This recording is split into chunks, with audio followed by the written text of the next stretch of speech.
Hey guys, so today we're going to talk about the types of graphs. So the most common types of graphs that we use in earth science are bar graphs, pie graphs or circle graphs, and line graphs. And the purpose of using graphs in science in general is to look at data trends and patterns over time, and even put variables in the things that we're observing in different categories, so it's easier for us to analyze. So once again, the most common types of graphs that we use in science are line graphs, bar graphs, and pie graphs.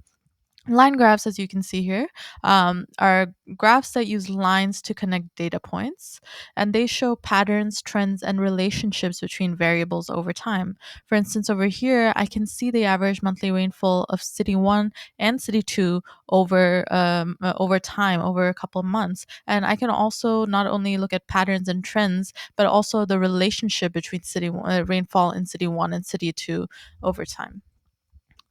Now, bar graphs are graphs that use bars to show comparison between categories. They can be horizontal or vertical bars, but they're especially helpful when we're trying to compare different things. For instance, you'll see here that we're comparing the number of books in English and science in different years.